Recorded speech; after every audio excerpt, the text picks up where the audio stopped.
So friends, बिना किसी देरी के शुरू करते हैं आज की वीडियो। यहाँ पर ये बोल रहा है कि मेरा बिजनेस सही चल रहा था लेकिन महामारी के बाद बेकार हो गया। इसे हम इंग्लिश में इस तरीके से बोलेंगे, my business was doing okay. My business was doing okay कहने का मतलब है कि ठीक ठाक चल रहा था, अच्छा कर रहा था मेरा business. My business was doing okay but it went down hill after the pandemic. Pandemic महामारी जैसे कि कोविड-19।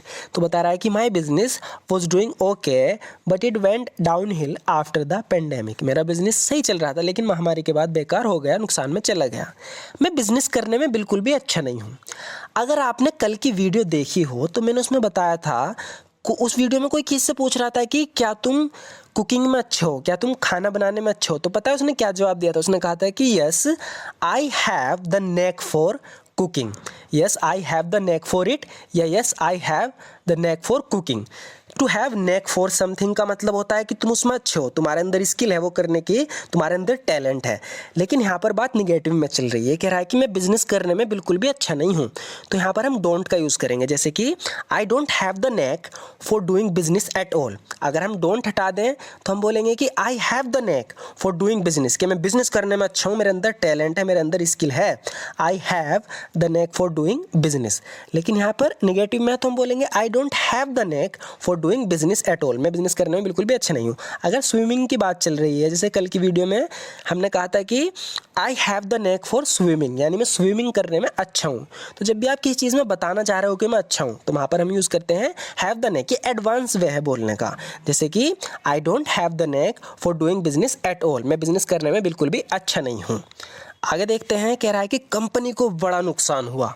इसे कैसे बोलेंगे? इसे हम बोलेंगे the company suffered big losses. The company suffered big losses, यानी कंपनी को बड़े नुकसान हुए, बड़ा नुकसान हुआ। The company suffered big losses. Company दिवालिया होने की कगार पर है। The company is on the verge of bankruptcy. The company is on the verge of bankruptcy. Bankruptcy मतलब दिवालिया, कहने का मतलब है कि बिल्कुल ख़त्म होने के कगार पर है। The company is on the verge of bankruptcy. मुझे नुकसान की भरपाई करनी होगी। इसके लिए हम एक फ्रेजल वर्ब का यूज़ करेंगे, मेकअप फॉर का। इसकी इंग्लिश होगी I have to make up for the loss.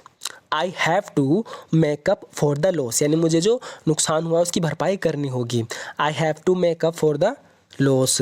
मुझे कुछ सोचना होगा। अब जब भी हम इस तरीके से कहते हैं कि मुझे कुछ सोचना होगा, कहने का मतलब है कि हमें कोई आइडिया, कोई प्लान बनाना होगा। इसके लिए हम बोलेंगे I have got to think of something. ये हो गया एक सिंपल तरीका बोलने का, इसे कोई भी बोल सकता है, लेकिन इसे बोलने का एक एडवांस तरीका भी है। पहले तो हम बोलेंगे I have got to think of something, यानी मुझे कुछ सोचना होगा, कोई आइडिया, कोई प्लान बनाना होगा। तो इसके लिए एक फ्रेजल वर्ब का यूज़ होता है जो कि एडवांस में हम कहेंगे कम अप विद। जैसे कि हाँ, हमने बोला I have got to think of something, यानी मुझे कुछ सोचना होगा, बिल्कुल सिंपल वे है बोलने का। यहाँ पर हम कहेंगे I have got to come up with something. Come up with something, इसका मतलब होता है कि कुछ तो सोचना होगा, कोई प्लान तो बनाना होगा, कोई आइडिया तो सोचना होगा। इसकी कंपनी डूब रही है, इसलिए कह रहा है कि I have got to come up with something, यानी मुझे कुछ तो सोचना होगा। हमें एक प्लान के साथ आने की ज़रूरत है। कहने का मतलब है कि एक प्लान बनाने की ज़रूरत है, प्लान सोचने की ज़रूरत है। We need to come up with a plan. We need to come up with a plan, यानी हमें एक प्लान के साथ आने की ज़रूरत है, प्लान सोचने की ज़रूरत। नेक्स्ट देखते हैं फ्रेंड्स, यहाँ पर ये किससे कह रही है कि खोया हुआ समय कभी वापस नहीं आ सकता। इसे हम इंग्लिश में बोलेंगे lost time can never be regained. Lost time can never be regained, यानी खोया हुआ समय कभी भी रिगेन नहीं किया जा सकता, कभी वापस नहीं आ सकता। Lost time can never be regained. Past में रहना छोड़ दो। तो कोई पास्ट की बात करता रहता है, अपने पास्ट में ही रहता है, प्रेजेंट में नहीं रह पा रहा, इसके लिए इसको काफ़ी दिक्कत हो रही है। तो यहाँ पर ये कह रही है कि stop dwelling on past. Stop dwelling on past, यानी पास्ट में रहना छोड़ दो। Stop dwelling on past.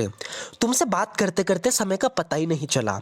जब भी हम किसी ऐसे बंदे से बात करते हैं जिससे हमारे काफ़ी मिजाज मिलते हैं, यानी काफ़ी पसंद करते हैं हम उससे बात करना, तो हमें पता ही नहीं चलता कि बात बात में समय कैसे बीत गया। तो इसके लिए हम बोलते हैं, जैसे कि ये कह रही है कि I lost the track of time while talking to you. While talking to, यानी तुमसे बात करने के दौरान I lost the track of time, कि मैं टाइम ही भूल गई।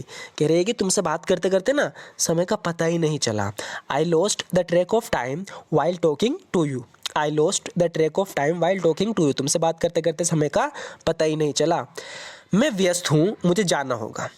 सिंपल हम बोलेंगे बिल्कुल, जब भी हमें कहना हो कि मैं व्यस्त हूँ तो हम सिंपल इंग्लिश में हम बोलते हैं सिंपली कि I am busy. Normal English है, I am busy, I have to go.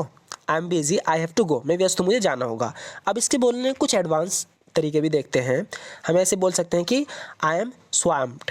I M स्वाम्प्ड मतलब होता है कि मैं बहुत व्यस्त हूँ। आई एम स्वाम्प्ड, मैं बहुत व्यस्त हूँ। या हम कहेंगे मैं बहुत व्यस्त हूँ। इस तरीके से भी हम कह सकते हैं कि I have goat a lot on my plate, यानी जो मेरी प्लेट है ना इसमें बहुत है। कहने का मतलब है कि बहुत काम है मुझे करने को, मैं बहुत व्यस्त हूँ। आई have goat a lot on my plate, यानी मैं बहुत ज़्यादा व्यस्त हूँ। इस तरीके से भी हम कह सकते हैं I am tied up. I am tied up, इसका मतलब भी है कि मैं व्यस्त हूँ बहुत ज़्यादा। I am tied up. या फिर एक और तरीका है ऐसे बोलने का जो कि काफ़ी ज़्यादातर लोग यूज़ करते हैं, वो ये है कि I am so overwhelmed with work. I am so overwhelmed with work, यानी मैं काम में बहुत ज़्यादा व्यस्त हूँ। I am so overwhelmed with work. आगे देखते हैं फ्रेंड्स, यहाँ पर इससे कह रहा है कि मैंने तुमसे कहा था उससे बात करने का कोई फ़ायदा नहीं होगा। तो इसने कि इससे बात करके अपना टाइम वेस्ट कर दिया, तो इसका दोस्त कह रहा है कि आई टोल्ड यू, मैंने तुमसे कहा था। It would be no use talking to him. I told you it would be no use talking to him. तो यहाँ हमने विल का यूज़ नहीं किया बल्कि वुड का किया है। वुड का इसलिए किया है क्योंकि पास्ट की अपनी बात बता रहा है कि आई टोल्ड यू। तो पास्ट में जब भी कभी भी हम विल का यूज़ नहीं करते बल्कि जो विल की पास्ट फॉर्म है वुड, उसका यूज़ होता है। जैसे कि आई टोल्ड यू, मैंने तुमसे कहा था। It would be no use talking to him, उससे बात करने का कोई फ़ायदा नहीं होगा। पार्ट टाइम काम मेरे लिए बिल्कुल सही रहेगा। इसे हम इंग्लिश में बोलेंगे part time work will suit me right down to the ground. Part time work will suit me right down to the ground, इसका मतलब हो गया बिल्कुल मेरे लिए परफेक्ट रहेगा, बिल्कुल सही रहेगा पार्ट टाइम काम। आगे देखते हैं फ्रेंड्स, यहाँ पर ये कह रही है कि मुझे यहाँ बहुत घुटन महसूस हो रही है। I am feeling so stuffy in here. I am feeling so stuffy in here, यानी मुझे यहाँ बहुत ज़्यादा घुटन महसूस हो रही है। I am feeling so stuffy in here. वो चोरी करता हुआ पकड़ा गया, यानी कि चोरी करने के दौरान पकड़ा गया। इसके लिए हम बोलेंगे इन द एक्ट ऑफ। कह रहे कि he was caught in the act of stealing।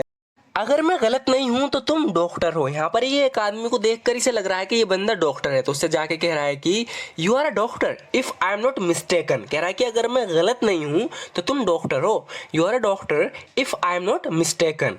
You are a doctor if I am not mistaken, अगर मैं गलत नहीं हूं तो तुम डॉक्टर हो।